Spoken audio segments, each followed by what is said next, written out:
It's cool. All right, so I don't know if y'all heard, but they say stress is the #1 killer. Y'all heard that? Y'all heard that? You don't believe it? Oh, we're gonna break it down. All right, so stress, it's where it starts. Stress is where it starts when we're talking about anxiety and depression. Now, anxiety and depression is literally just stress that's been gone haywire in your body. I want to tell you about my wife, how all of this started back when I was like 21. My wife was 21. I got out the Navy and I was looking for a job. I couldn't find no job. And I got a job at an insurance place, but it was like 100% commission, so I wasn't getting paid. So I was stressed out trying to find a job.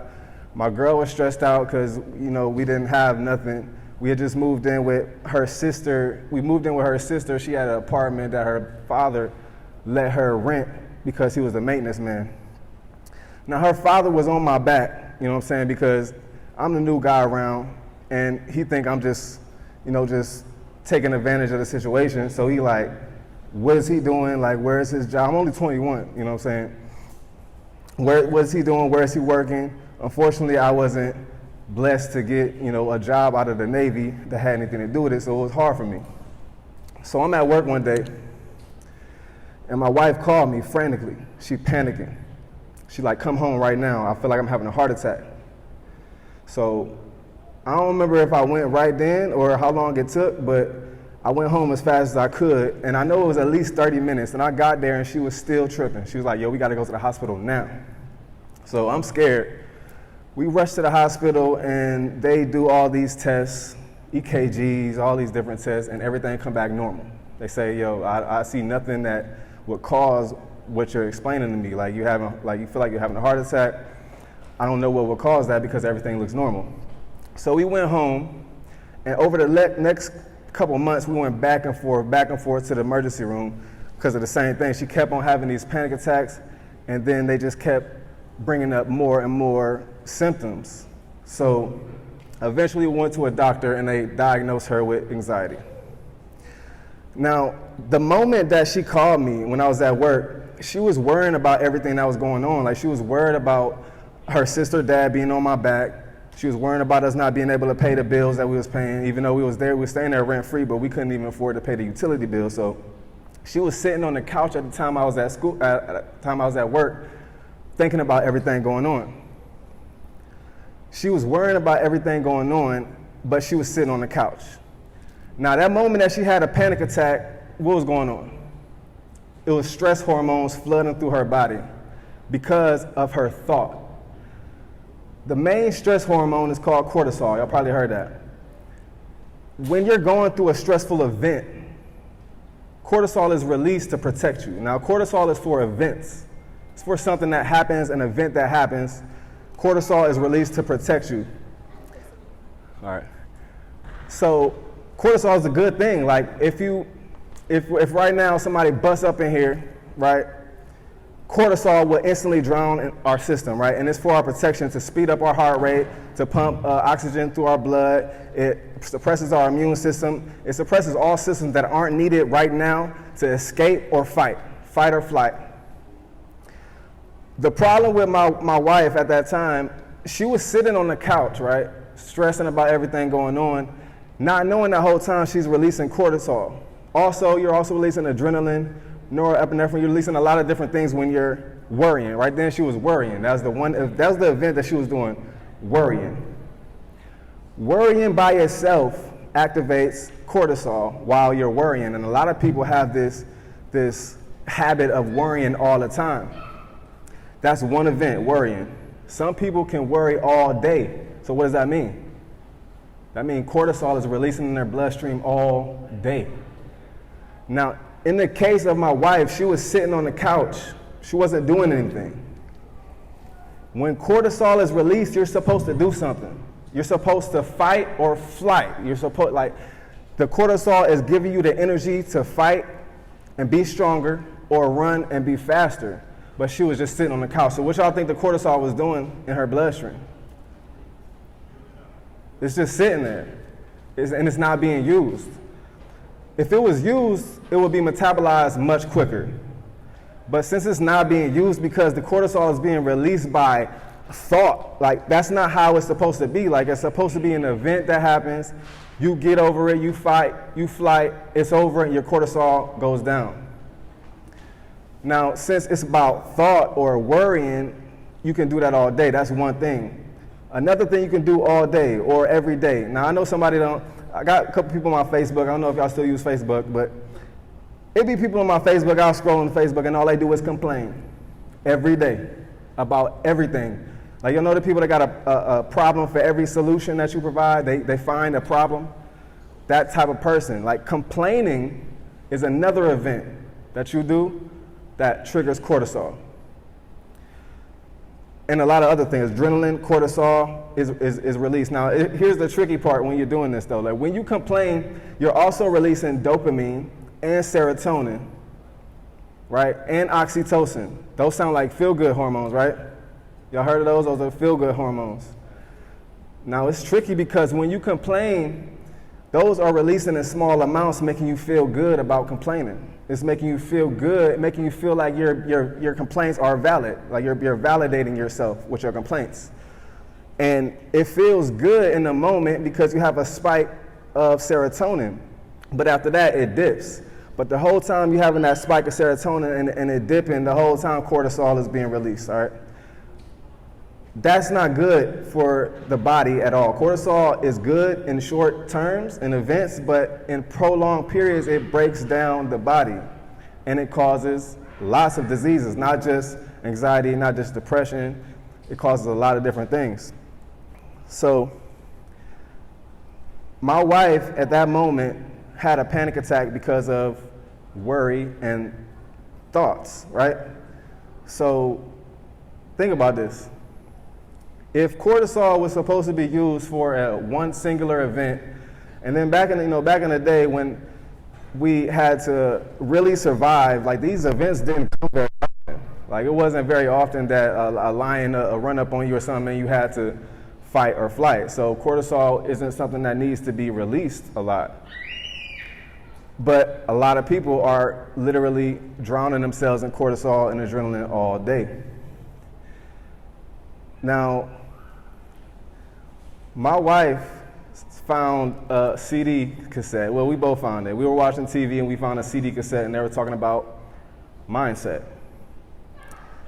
Now, we ordered this CD set and it came in and we learned some stuff about the mindset, and we really didn't go too deep into it, but after about, I'm not sure how long it took, but her anxiety kind of like calmed down and it went away off of what we learned. I don't even remember what we learned. I was 21 years old, so I'm sure it's along the lines of some of the stuff I learned now, but it's just to show that that's the first time that we got introduced to healing on the side of the mind. So since this is working, let me go ahead and I want to make this more clear for y'all.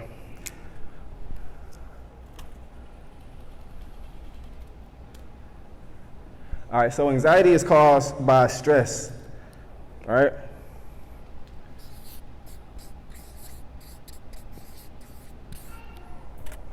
There's two parts of this. Y'all need to know both parts because this is the important part. But when we was 21, we found them CDs. We ordered the CD. She basically cured herself of anxiety. But years later, the anxiety came back way stronger, way harder, and it taught us something else about healing. So it's two parts of stress.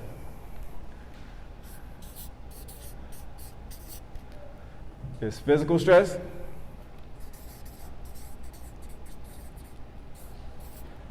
And it's mental stress, all right? So when we're talking about physical stress, we're talking about stress on your body. What causes stress on your body?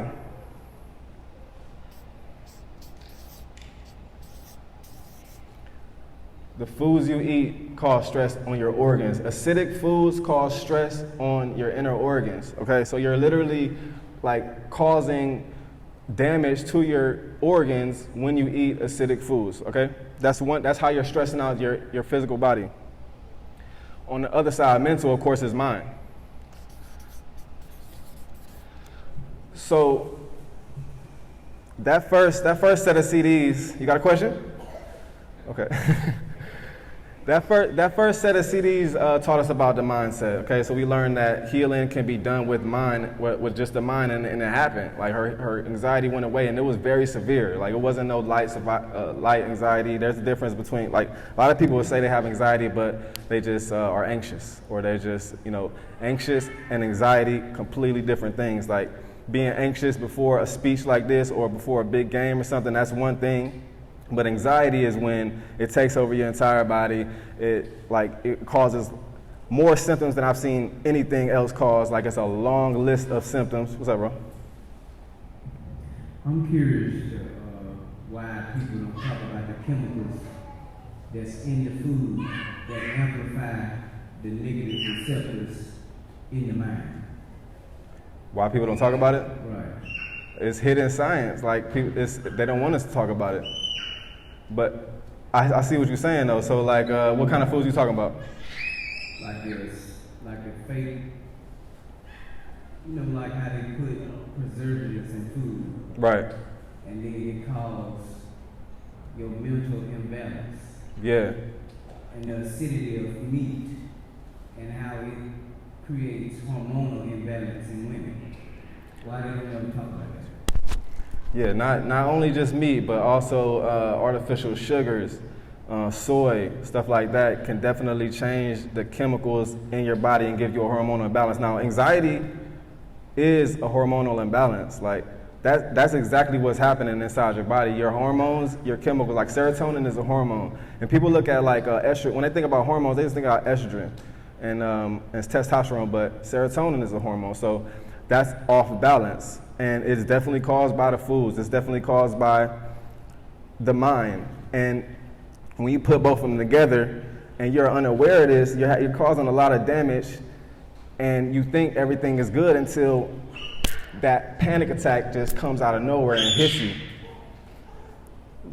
My wife's panic attack didn't come from her sitting on that couch that day worrying. Like before that, she had the type of lifestyle or mindset where she did that a lot. She worried a lot. She complained about things a lot. I'm sorry. She had those lower level frequency feelings and emotions that throw off brain chemistry. So first we just thought it was the mind. And we know nothing about food at this point. 2016 or end of 2015 is where we found Dr. Sebi. At this point, my wife was 6 months into her second bout with anxiety, and this was way more severe. I didn't mention the first time she already tried medication. She was on Ativan, she was on Lexapro, and this is her first experience with medication. Her first medication the doctor prescribed her was Ativan. Ativan is a benzo. It's really addictive. It's dangerous when you get off of it. She's 21 years old, don't know nothing about medication, by the way, and the doctor prescribes her Ativan. She took that, and it had nothing but side effects. She tried Lexapro, nothing but side effects. She went back to the doctor and told her that she was like feeling tense in her body. They gave her a muscle relaxer, and this was the last medication she took. She went home, took that muscle relaxer, and literally was paralyzed. Like I'm watching her, she couldn't move for like 30 seconds, and that scared her to death. So she was done with medicine. So fast forward to 2015, she's in the 6 months into her second bout with anxiety, and it's worse than ever. And where it came from was she found out that her uncle got diagnosed with cancer. Now her uncle didn't smoke, he didn't drink. So at that point we thought that's how you get cancer. You smoke or you drink and you get cancer, or you just unlucky. So her getting the news about her uncle and realizing he didn't smoke, he didn't drink, and she was drinking at the time. She was like, well, I'm definitely might get cancer. And this is, why you got anxiety, that type of health anxiety is serious. Like it'll really have you thinking that you're about to die, and that's how she was doing. So we found Dr. Sebi, and we started to, when we found out, we were already doing health stuff. We were taking chlorella, we were taking vitamins, we were taking a lot of the mainstream health stuff it wasn't working for her. And then we found Dr. Sebi. So in the beginning, we were taking all these supplements, it wasn't working, and we were like, okay, this healthy eating, but we were taking nothing but acidic supplements, acidic vitamins. We're only eating fruits that were hybrid, and nothing was changing. So Dr. Sebi literally saved our life with the information of alkaline and acidity, bless you. And so we started at Dr. Sebi, we changed everything to Dr. Sebi. In 3 weeks, her anxiety was gone. 3 weeks, gone. And we went on with our life. We went on our life for years, you know, and we kept studying and stuff like that, but then we started to see people complaining about anxiety and stress a few years later, and we were like, man, we got to do something about this, because you cure your anxiety. We went on with our life. Like, we don't want to just keep this to ourselves. We want to help people. And we wanted to bring our knowledge of the mind and the body, because a lot of people think it's just about one thing, either the mind or the body. People talk about positive thinking, or people talk about eating healthy, but you got to combine both, because it's a mind-body connection. The mind and the body is always connected. It's never disconnected. So what you think, what you feel, and what you feed your body is affecting your mind. Your mind and your body is connected at all times. All right, so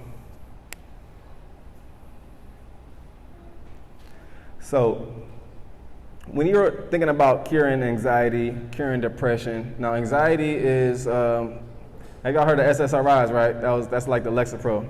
SSRIs are selective serotonin uptake, selective serotonin reuptake inhibitors. What it does is it blocks serotonin from being from this process called reuptake, where it comes out of your nerve cell, it floats around in the synapse, and it goes back in.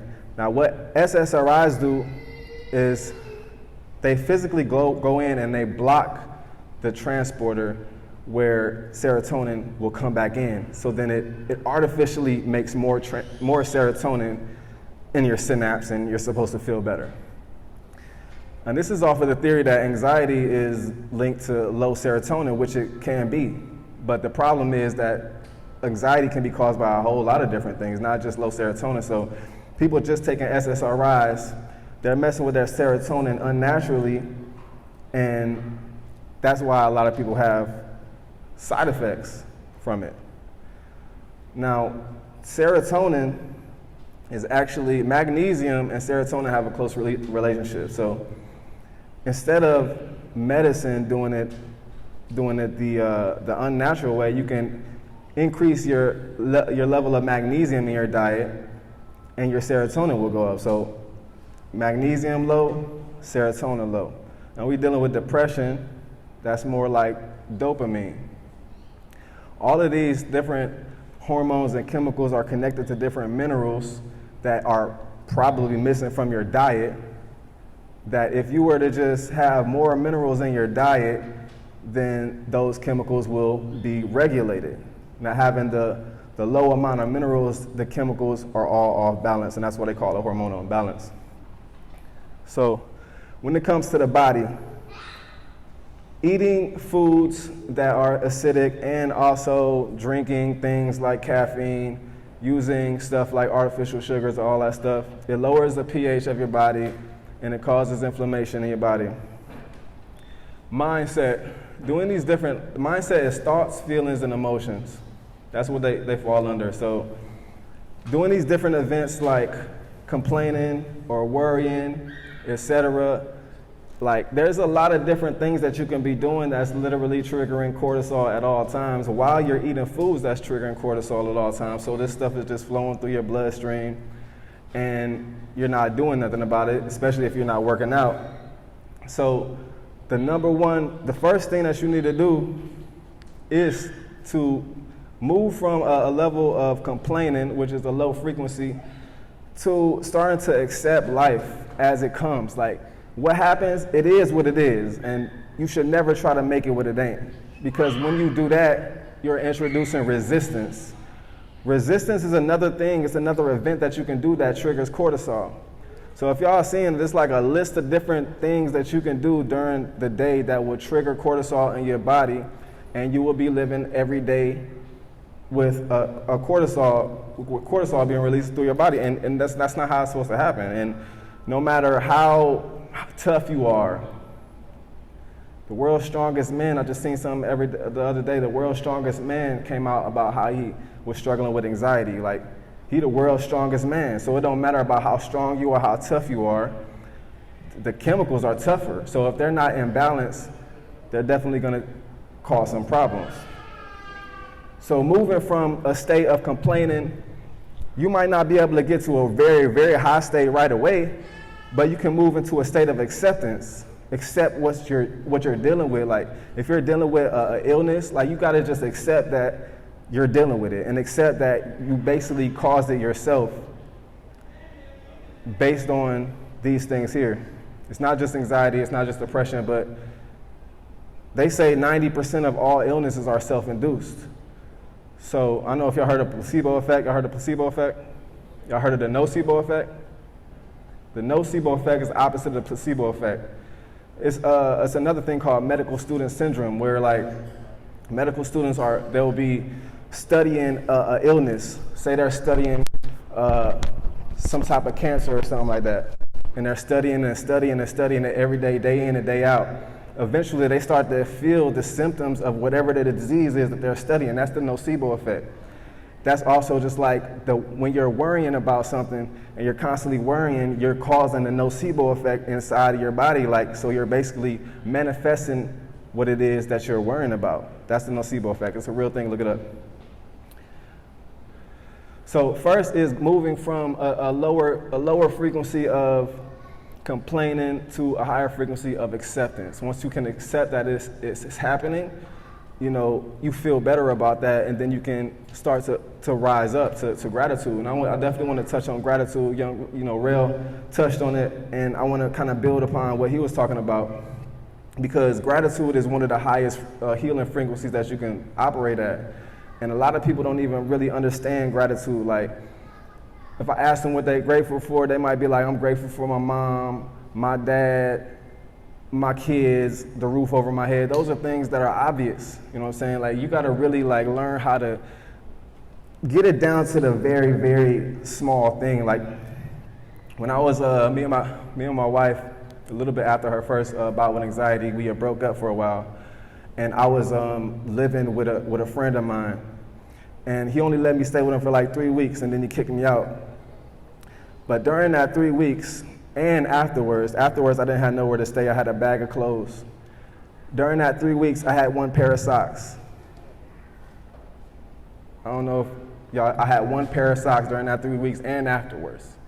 Now, I know that y'all get up every day and put on your socks and you're thinking about something else.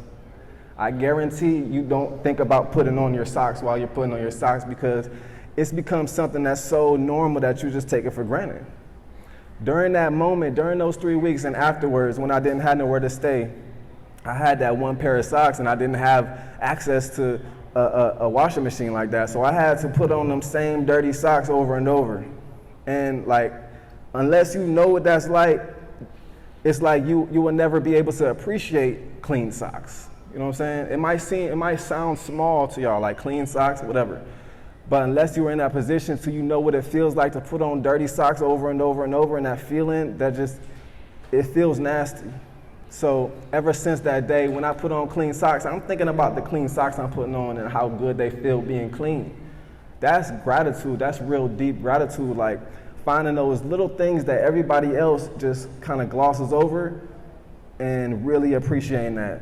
Really sitting in it while you're doing it. While you're putting on your socks, you're putting them on, and you appreciate having multiple pairs of socks. You know what I'm saying? When you're putting on your clothes, you appreciate being able to wear clothes. That's a deep level of gratitude. And gratitude is one of the most healing frequencies, no matter what you're dealing with. So when you raise your frequency, your hormones and your brain chemicals respond to that.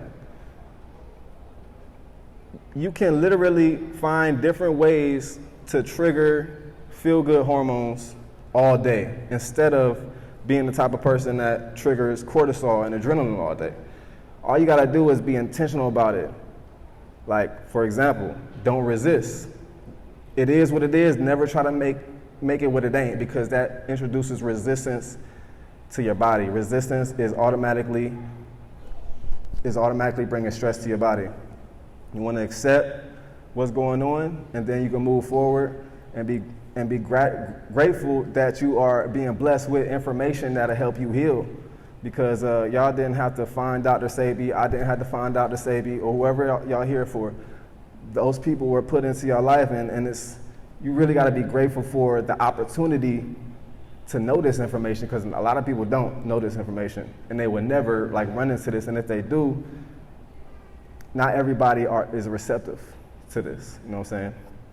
So if anybody are dealing with a lot of stress, which I feel like a lot of people are, stress, anxiety, depression, if you haven't reached to anxiety and depression yet, just know that you have to start changing the way that you feel every day. Like the goal is to feel good right now. Right now. And right now always moves with you, so you should always feel good right now. And I heard this thing that they say that your past does not dictate your future. Y'all believe that? Y'all think? Yep. Your past absolutely dictates your future. Literally, like, you got to think about this. Your past, the past don't exist. The past was the present, right? So the things that you did in that present moment, they affect what's happening now, and they affect your future.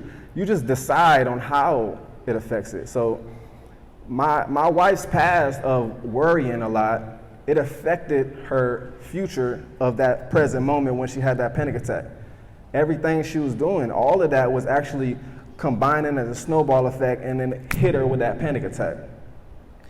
So your past dictates your future 100%, but it's you who decides how it dictates your future. You feel what I'm saying? Like, there could be two different people who grow up in a household with an alcoholic, you know what I'm saying? One can grow up and be an alcoholic, one can grow up and never drink because of that, how they define that, how they chose to define the past, and how they chose to let it define them. So you have that choice to be able to, you know, twist it and turn it. Now, me, I grew up without my mother, and I grew up without my father. So, and I grew up in a household with a grandmother who was kind of mean and evil, and she didn't really show love. So I grew up in a household that was oxytocin deficient. And love is really all you need. Like I grew up and I didn't have a lot of love around me, so I had to develop my own oxytocin through self-love. Now, you know, if you go a long time without nobody showing you love, plus you're not showing yourself love, you can become deficient in oxytocin. Now, oxytocin is the love hormone, of course, and that causes a lot of issues as well. And that's why people are like, you know, I don't nobody, you know what I'm saying? It's just me against the world. Like, that's an oxytocin deficient person. If they were filled with oxytocin and that they developed through their own self-love, they will have more love for everybody else. But they're lacking their own self-love, so they're also oxytocin deficient. So we're talking about multiple different brain chemicals that can be thrown off by a lot of different things. Now, we're just talking about food, mindset, thoughts, feelings, actions, complaining, worrying, resisting. And there's so many different things that are unseen if you're not being conscious of how you choose to respond to life situations. Most people react to life situations like that based on their programming. Now, the thing is that you gotta upgrade your program. Last time you updated your phone, everybody got the newest iOS update, right? I don't either. No, actually I just did. But everybody want to keep their phone updated, but they don't want to update their own programming. They're still running off of programming that was inputted in them by their parents when they were 7 years old, and that's affecting their adult life. Now, if your phone is always updating, you should always be updating your own programming. And the way you do that is by taking herbs that help you find your clarity and find your focus and be calm in those moments of stress when life problems is going on and problems present themselves. Instead of you running away like it's a big thing, you are welcome into the problem, because problems are amazing. Like, imagine a life without no problems. Imagine y'all woke up tomorrow and all problems gone. You can go and get anything you want, go and buy all the clothes, any car you want. You'll never have a problem again. It'll get boring. Like, problems are here to teach you to get better. If it wasn't no problems, we would never get better. We will still be stuck. We'll stay stuck at the same place all the time. So learn to embrace problems when they come. Be like, first of all, learn to be bigger than any problem that comes.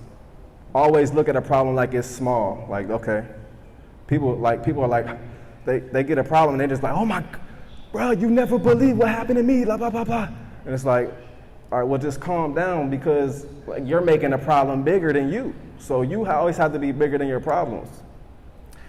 And put it all together. Like, don't just do one thing. Don't just do mindset. Don't just do your healthy eating. Because a lot of people, especially men, they like, man, my mindset is good. You know what I'm saying? I'm out here. I'm strong. Because men don't like to admit that they go through mental things. Like, they say that I forgot the statistics, but it's like way more women report dealing with anxiety than men.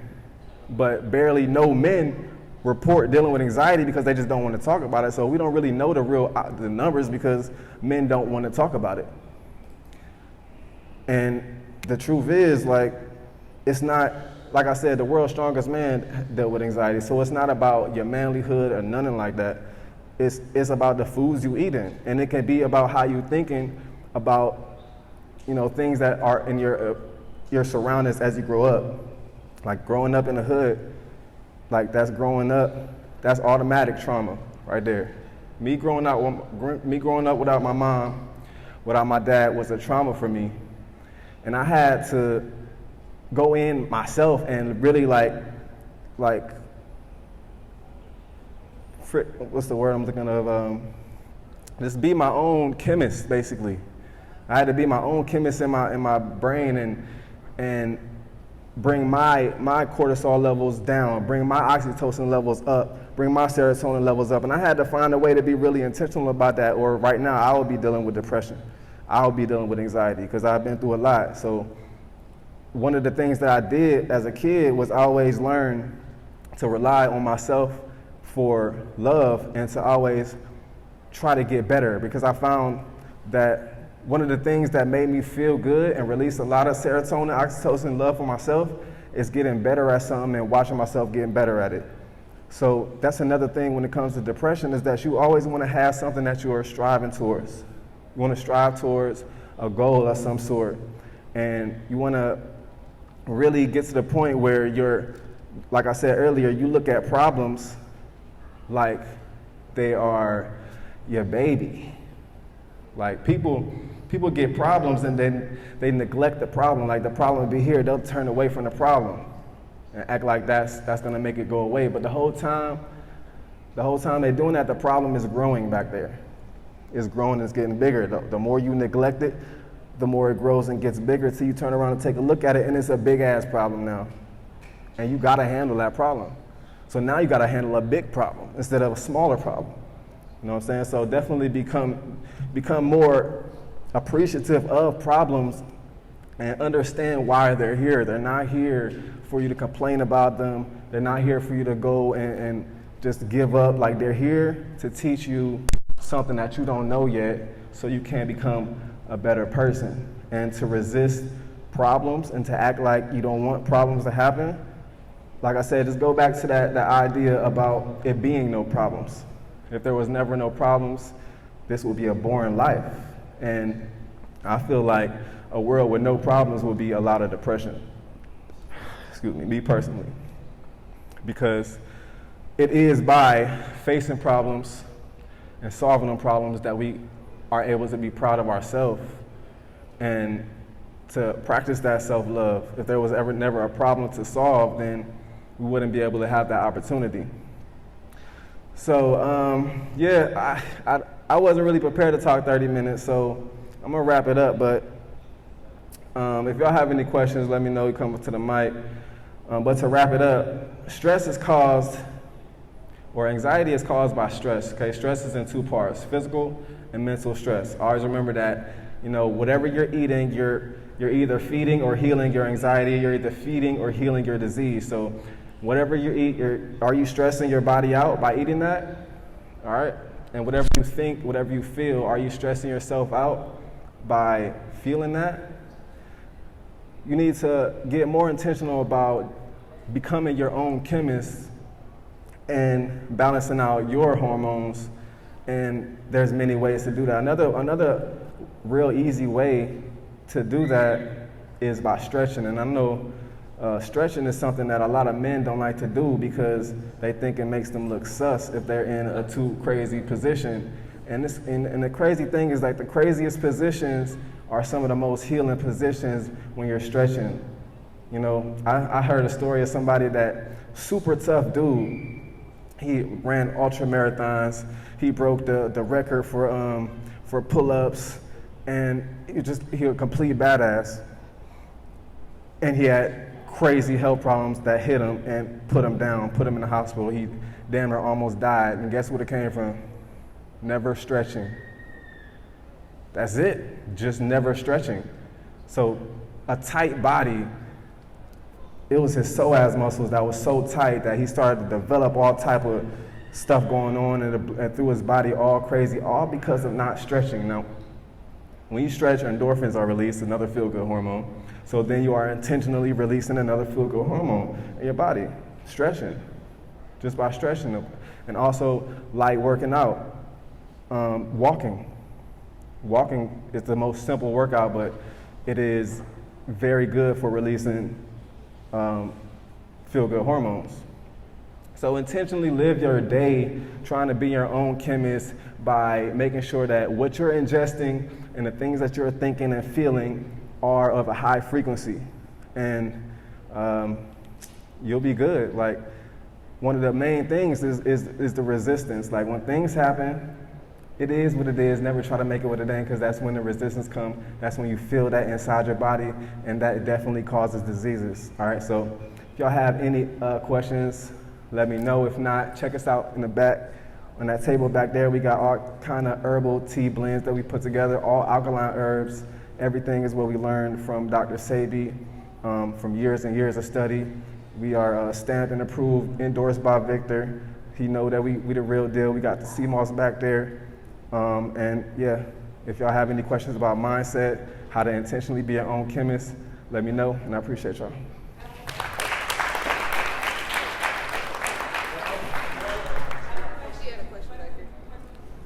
Okay, yeah, what's up?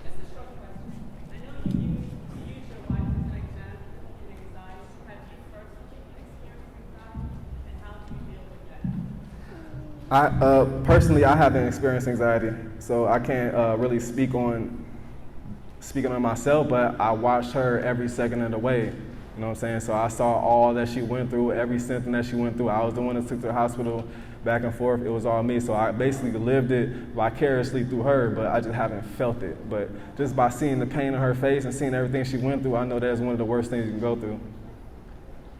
Anybody else feel good? All right, thank y'all.